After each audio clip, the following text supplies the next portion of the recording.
This week we are going to be talking about time management, and in our very first episode, touched on the fact that for a long time you were spending a lot of your hours of a day in the office. So I don't know whether you want to start off with that, or whether you want to go straight into, look, these are the suggestions I would have so you don't get into that hamster wheel in the first place. I don't know how you want to begin it. Yeah, I think it's obviously a huge topic and one that so many people can relate to, hence the reason that we're obviously kicking off with this quite early in the podcast.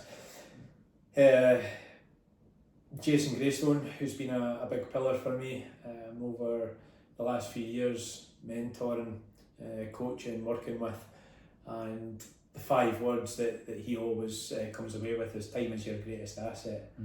And if people take just a moment there to think time is your greatest asset, we don't appreciate that every day we're waking up and we go 100 miles an hour into the day, probably without planning them. And so sometimes, most of the time, arguably, we don't achieve what we want to achieve in a day. So it's a real thing. Something I used to say that was my go-to. I don't have time. So I could get asked to play in a golf day, I could get asked to do whatever I was getting asked to do, I didn't have time. Do you think that's because you didn't plan your day very well? Do you think that was the biggest issue? Yeah, I didn't take time to plan my day, there was no daily structure, I didn't think about how much time I had in a day. I would waken up just, it's a new day, so I've got today, I've got all the time. But you've only got a certain amount of hours in a day, obviously, and some days, I'll pick an example of a Thursday, I just went in a Thursday as I did every other day of the week, but I picked up my boys after school on a Thursday, so I only had till 3 o'clock. So there's only a certain amount of hours, and people have commitments, whether that's kids, whether it's activities, whether it's whatever these commitments are, that there's only a certain amount of time in your day. And also the way you plan your day, for example, not having a meeting right in the slap bang in the middle of a day or the middle of a morning, and thinking about the times that these things are best to be planned to suit you as opposed to suit others. So it all came down to time and how you use that time. Yeah. I mean, I would suppose I hadn't really thought about this, but I'm maybe quite fortunate in that because of the nature of my job, I know exactly what I'm meant to be teaching at a particular time every single day. So I'm quite lucky in having that structure. But even still, I would say to you, I've run out of time today, or I don't have enough time to do all these tasks. Do you think distraction can be a bit of an issue? 100%. It's a massive topic as well. It's interesting from your teaching background.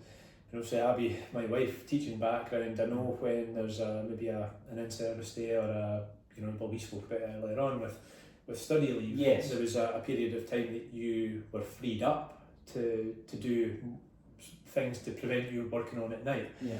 So that's exactly the same for me and in architecture. I think almost every architect, every owner of an architecture practice that I've spoken to over recent years, with these coffees, these walks, everything that we've been doing, events, every one of them is pretty much time poor in some shape or form. And that could be from, so if you look at the owner of a business, or the owner of an architectural practice, they're time poor because they're trying to be everybody. They're trying to wear the multiple hats. They're trying to go and see new projects. They're trying to, put out fee contracts. They're trying to do designs. They're trying to oversee technical. They're trying to be everybody. They're trying to, even find, whether it's a balance. I don't think it's a balance. I think it's even any time to work in the business as opposed to on the business. And vice versa. When do you do each of these? And I think the business side, certainly of architecture, gets forgotten about, and so does the time for yourself. The person behind the practice, which is another massive thing of our teaching. So Yeah, the team, if you look at the teams, then like design teams in an architecture practice, they can be time poor as well because there's no boundaries set. So I've been guilty of it, and I'm sure many others are guilty of it, giving somebody a task to do. But there's we can moan about people's commercial awareness, but I'm sure so many people have been there before when you give somebody a task, and it might not necessarily be that it's not maybe the person's lack of ability, it's the lack of boundaries and the lack of education for that. So if I give you a task to do, but I don't say, look, we've kind of allocated 1 day, 2 days, whatever it may be, then you could keep going and going. An example of that might be like a 3D model. The building, they could take that 3D model as far as you want. I mean, you could have steam coming out of a kettle if you want. Yeah, okay, And hey, it looks great to the client, but that's one thing. I think the clients always get value for money in architecture, but it can probably be argued that the whole time for money thing on the other side, on the business side, is certainly not quite as fair at times. But that's all their own faults. That's the people that run the business need to find time to address these problems. I mean, the thing is, you're talking about this from the side of, I have been there, done that, wore the t-shirt, I know exactly how easy it is to find yourself on that hamster wheel and not able to get off of it. I mean, we're saying to people, you've got to consider your time management, you've got to plan this bit better. How do they actually go about it though? I mean, how do you go from that, I need to do this, to this is exactly the sort of thing that you should be doing? I mean, what advice would you have for folk out there? And again, as we've always said, this isn't just about architecture. This can be used by anybody in any profession. Yeah, I think it's arguably my favourite exercise that I do, whether it's events, whether it's one-on-one with the people that I'm coaching. But I love it because it kind of makes everybody sit up and take notice that in very simple terms, you could do it right now, and you can do this tonight, tomorrow if you want. Okay. Write down a list. So step one, write down a list of everything that you currently do in your day-to-day life. Including this now. Including this. But yeah, if you write down, so if you take it in an architecture practice, I would say to, when you look at role definitions, it comes into play at that point, but I would say to any certain person in the business, including myself, well, probably even still, what do I do on a daily basis? Write down a list of everything that I do over the course of a day, a week, a month, and that list, one architect that I was working with, there was 79 things that they wrote down. Wow. So I can then, well, what I then do with them is we separate that list into, in terms of the process map of architecture practices. So is it the initial inquiry? Is it the concept? Is it the planning? All that sort of stuff. What area is it in, first of all, and can it be delegated, automated, or actually just deleted? So where's that taking up your time? If you look at what you also want to do in a day, so there's different lists. There's the first list, what you do in a day, currently do. Second list is what you would like to do in a day. Now, I'm not meaning, go to the World Cup. I was going to say, I'm aware when my pal's playing golf. It's not quite as straightforward as that. No. But joking aside, there is a bucket list thing that's a great exercise that you can do yourself and with your family, and it gives you some goals in life. But that's part of the coaching. But going back to the day, if you think about a typical day, so this could include what you would like to do in a day. Would somebody like to just go out and walk? Simple. Do they want to go out and run? Do they want to swim? Do they want to go to the sauna? What do you want to do? And I think this all started by speaking to each other in the sauna. So I felt better when I went to the sauna steam room. I liked it. Switched off, had some good conversations. Good networking place, good place to learn because you learn from others in there as well. But what do you want to add to your day? Currently what's holding you back from doing that is this list of 79 things. So what do we need to add in? So you've got two lists now. You've got your current list and a wish list. The third thing is then we've got it's daily structure. So you look at your days, you look at Particularly your, obviously, in architecture practices, you look at your weekdays. So you look at Monday to Friday. You can put in things like, the time. It's basically got not 24 hours, because I'm assuming nobody's on night shift. I was at one point. Yeah, at you 4 were. a.m. So thankfully it doesn't start at 4 a.m. these days. But my day does start at 5:30 a.m. So I'm waking up naturally now because it's a habit. 5:30 a.m. And then it just, how do I, over time I've realised what works for me, what doesn't. And I think I made a mistake at one stage. I tried to be too rigid in that, and right, I need to do this at this time, and if I didn't do it at that time, I kind of felt my day was already running away from me again. Yeah. But that was the next, I then became, okay, because I've bought myself more control, more time, I'm confident that I can fit that in it. I can get up and have a break and go for a walk. Going for walking talks with people, rather than sitting at a desk, that all kind of break the day naturally anyway. But yeah, when you look at it, you don't actually, I found that you don't actually have as much hours as you think about you do in a day. So the things that I wanted to factor in, because I used to go away at 4 o'clock in the morning, the things for me that I wanted to factor in was my health and well-being. I wanted to make sure that I had a proper breakfast, and I wanted to see the kids before they went to school. So my day then started differently, but it's structured, And then I know what time they leave at 8:30. So my working day, I'll do an hour at 5:30 with a coffee, because I feel that my brain works well at that time of day. I'm energised, I'm ready to go, and I do some content writing for social media. I do things for our coaching. I do all these things at that time, 5:30 till 6:30. And then by the time maybe a walk or the gym or something like that, a run, and then the time of the kids. So my working day then starts at 8:30, but previously that day would have started 4.5 hours earlier. And looking back, that 4.5 hours achieved obviously absolutely nothing in comparison to what I achieve now. But then you look at it saying, right, I want to make sure that I go for a walk, I want to have a good break, a couple of breaks during the day. And when you look at that, your time is a lot more precious than you think it is, and it needs to be a lot more focused. You touched on distraction, and that probably is another topic, but or it is another topic. But it shows you how important it is to make full use of that time. An analogy is that in my kids' football training, we train on a Tuesday night and a Friday night. Train for an hour and a half on a Tuesday and an hour and a half on a Friday. It's 3 hours a week. Yeah.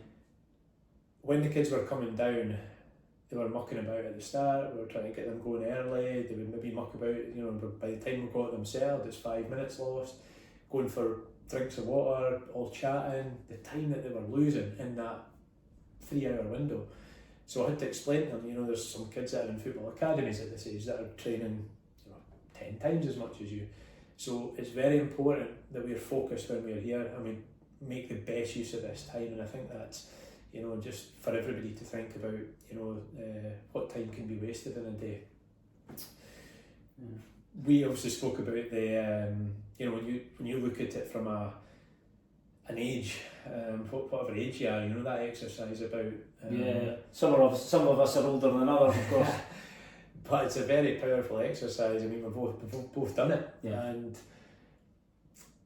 your time becomes more precious when you start to see numbers, especially when that number's not as big a number as you actually think it is. Yeah. That is a powerful exercise. Don't know if you want to just sort of mention to folk what it is that you're actually doing there, because it's a very simple thing to do, but my word. So I think we're all guilty of putting things off till another day, and we think that we've got forever ahead of us. And it was one of the books I read. I think it was Stephen Bartlett's Diary of a CEO, and it made me really think. And I remember the warning coming up saying this is going to be quite hard hitting, it's going to be quite powerful, but it's something that I've then taken into coaching and the events. And if you imagine, we all hope that we've got a long time ahead of us, but if you imagine that there is a clock ticking, there is a timer ticking on all of us, but we just don't know how long that timer is. That's the reality. So I think the exercise we did is we looked at it, you know, you can, if you picked 100, you picked 95. Then I think the exercise that when we were looking at it, we put in a traditional retirement, which is obviously a myth anyway these days, but if you look at it at 65, how many days, weeks you've got left to that age, you know, it's quite powerful. It makes you think, and if I would encourage everybody to do that exercise, punch it in the chat GPT, punch in my age, punch in how many days, weeks have I got left until I'm a certain age, and it's a really powerful exercise to do. I did it for, you know, I've got a big driver with the boys as well, Cammy and Charlie, you know, I know that at 18 they're obviously not kids anymore, and it's always been a driver for me, so how long do I have left until they're away doing their own thing? Yeah, each that age. And that clock's ticking as well, so it makes me spend my time better. I definitely you know, very selective of how I spend that time now. So you have to be a bit more clever, I suppose, about how you do things. And you mentioned a couple of things there about your own health and well-being and getting out for a walk, you know, going to the sauna, etc. But I suppose you can actually still be working when you're doing these things. And it can be something like you're either out in the walk with somebody and you're discussing work, or it could even be listening to podcasts, you know, learning things as you're doing them. It doesn't have to be seen as I haven't got time for that. You know, you can make it work for you. Yeah, 100%. It's a big point. A few examples of that lately would be, well, we mentioned at the different times that if I go to the sauna in the morning, there's people there that have been there and done it, and I'm learning from them. You know, I love these conversations because it's people that have been on that hamster wheel, not necessarily in architecture, but they've been there, they've done it, they value their health and well-being, they feel better when they go and, you know, they put their health and well-being as number one, as opposed to the demands of work. You go in the evening, you have different conversations about how people's day's gone, and you know how that day could potentially have gone better, or if somebody's got, you know, good stories to share. So I always come away feeling energized and learning at the same time. The walking talks, as you mentioned, you know, that's been a big one. I was amazed at not amazed, I was very happy at how that caught on in Crawford Architecture, because when I first brought it out, maybe some people are like, what do you mean? Because tradition tells us that we have to have a meeting in the meeting room. With the desk, and we're all around it. Sitting at the desk, bad posture, drinking, you know, umpteen coffees, and the team at Crawford's loved that. So, and they still do it today. I still do it as business strategist for Crawford Architecture. I still go on the walking talks, and it's brilliant because a lot of the time it would be 45 minutes to an hour, but yeah, we've walked, we've gotten in. This is where data comes in, because I know that if I walk for an hour, it's 7,000 to 8,000, normally 7,000 steps. So that's all measured. That's another problem, obviously, in architecture, that nobody measures, or a lot of people don't measure data. But that, I know how many steps, so I know that I can get my steps in, also having a meeting. Speaking about good things, productive, and obviously from a mindset point of view, you feel great after it. But the design team, if I've gone to walk with a member of the design team, they're then energized. They've had a break as well. Rather than sitting in a stuffy meeting room, a bit tired, lethargic when you come out. So really powerful, just balancing both. Yeah, I mean, okay, so let's say someone sat there, they've made their list. These are the things that I'm involved in. These are the different areas, and sort of separate them all out. What advice do you give them? As in, where do I start? Because I would imagine for a lot of people, having done that, they'll look at it and it's even more like, it can be more, you know, you feel, I can't believe I'm doing all these things, but on top of all that, how am I actually going to make all this work? Yeah, I think the word overwhelm comes into play quite a lot, especially nowadays. I mean, even something like WhatsApp can be overwhelming, you know, when you look and you don't take the measures to address that, which again is another topic. So the list, I would, when you're actually writing out the list, the way that I tend to think about it for an architecture practice is that in terms of like a process map. So if they think about it from what happens right from the start, rather than just being scattered, what happens on a typical job? What am I involved in? So do I take the initial call? Do I do the initial site visit? Do I, all the steps, all the processes? Do I prepare the contract? Do I actually write the contract up? The fee proposal? Do I send it out? Do I chase it up? All these things. Just think about it going through the stages. Into concept design, what's my role? What do I do in planning? What do I do in technical? What do I do in construction, on site? All these things, and then maybe just general things.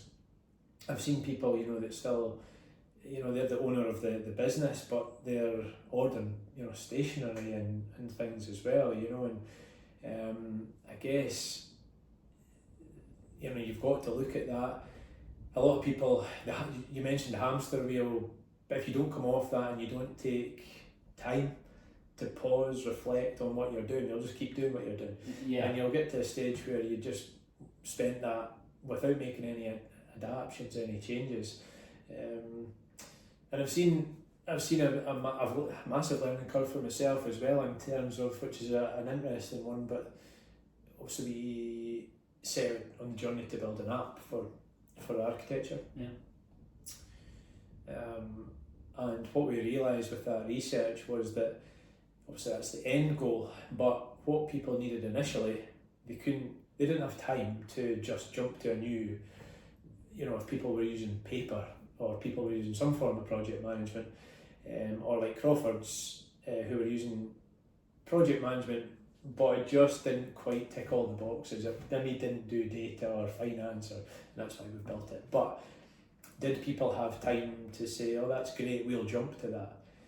No. So the research was telling us that the 79 things are in the road, and how can you delegate? How can you automate? Or is there stuff that you don't actually need to do anymore? Okay. But tools are great, but they don't solve everything. The tools don't just buy you time. It's not like a magic solution. So there's a bit of strategy involved in that. But taking time to try to put that list into some sort of order in terms of the way that a typical job goes, and then things that you do just on a general basis. You can also go a step further. It's part of the coaching, but once you've got that list, you can track. It's really powerful tracking your own time. For a month is ideal.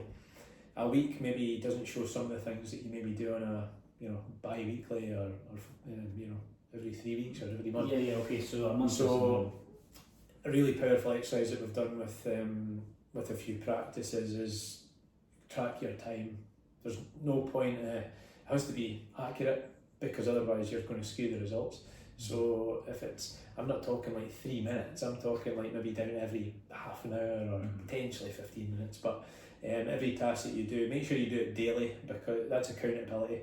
Make sure you do it daily, because if you get to the end of the month, you'll never remember what you did accurately. So it's a really good exercise to put the time into that. And then what we can do is we can summarise and say, right, we're spending too much time doing that or that, and it's really interesting data. Been there, done it myself, shocked at the results, had to change, and did. Yeah, I mean, of course, some people will be, listening and going, right, okay, well that's very good. You've decided, right, I'm gonna, stop doing certain things. I'm going to delegate that to other people that are around me, etc., etc. I mean, what if there's somebody who really is just either on their own, or there's just a few of them? I mean, are there other things out there that they can utilise to help them? I don't know if you've got some advice on that. Yeah, absolutely. So there's a couple of things, but many architecture practices are small to medium sized. A lot of people on their own, 2s, 3s, 4s.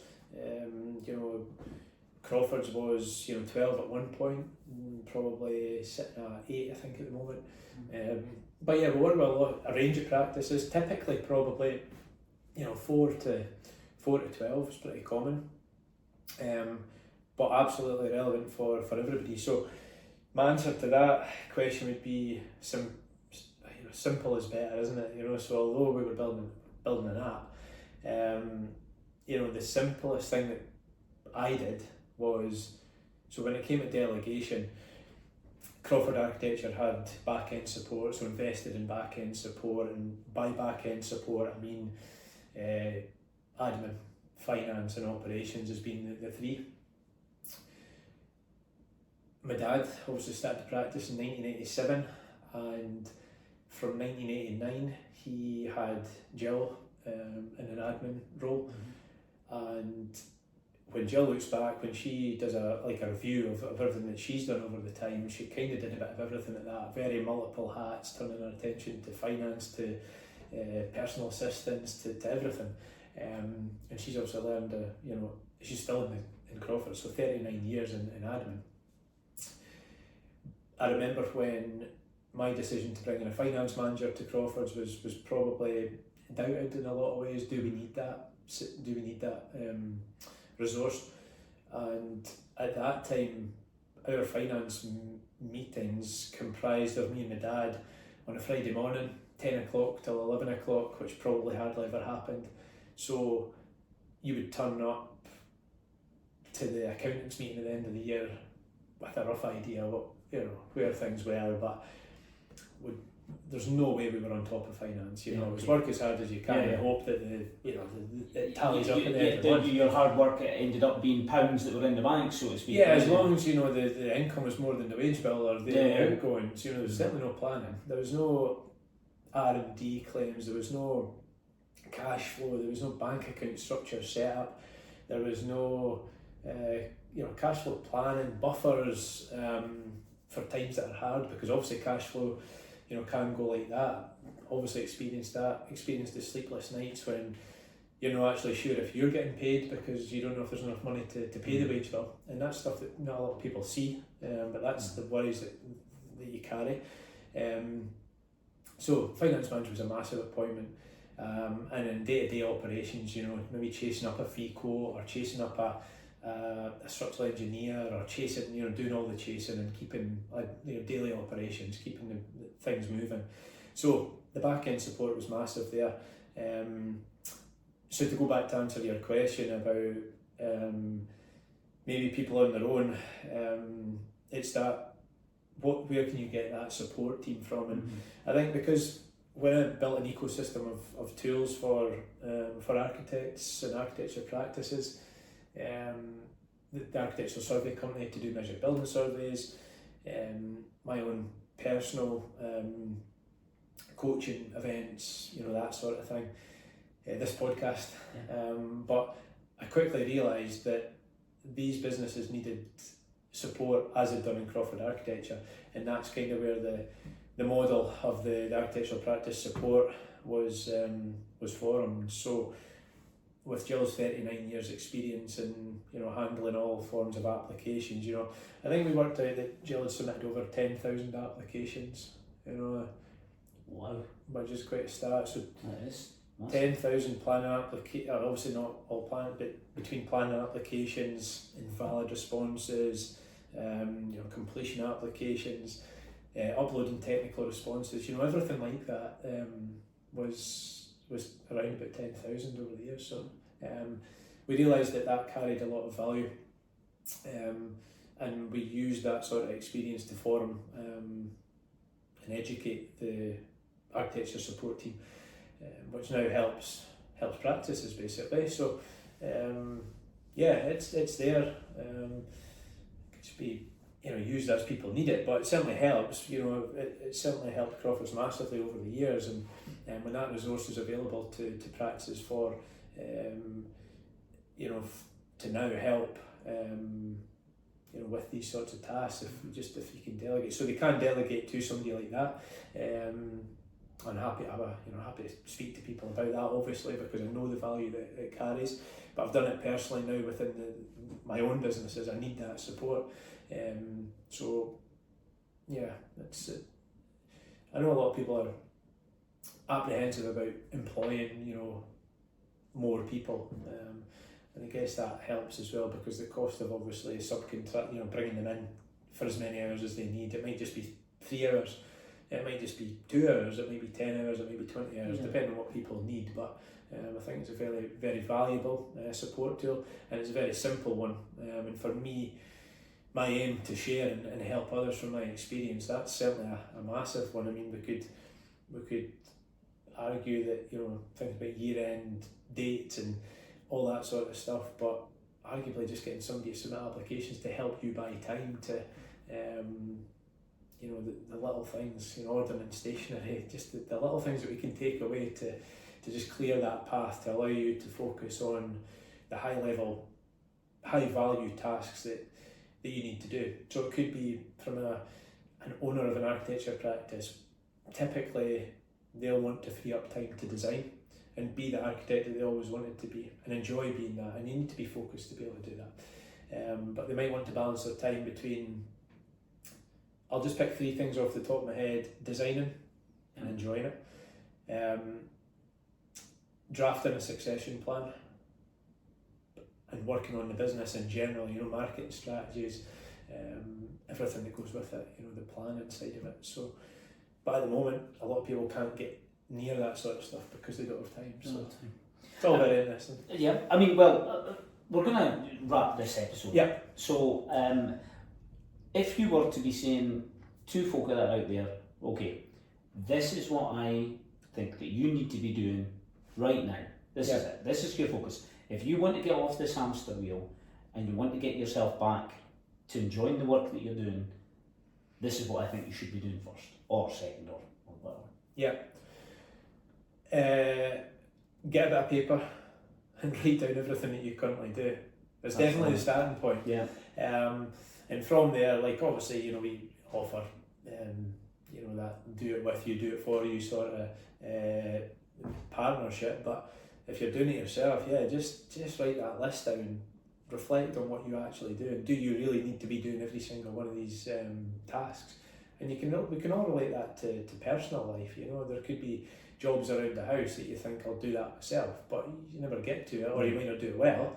So there'll definitely be other people out there that will do it better than you, and that's interesting because I used to think that everything had to go through me. So I was the bottleneck in my business. I used to think that everything went through me, but there was plenty of people around that were better at a lot of things than I was.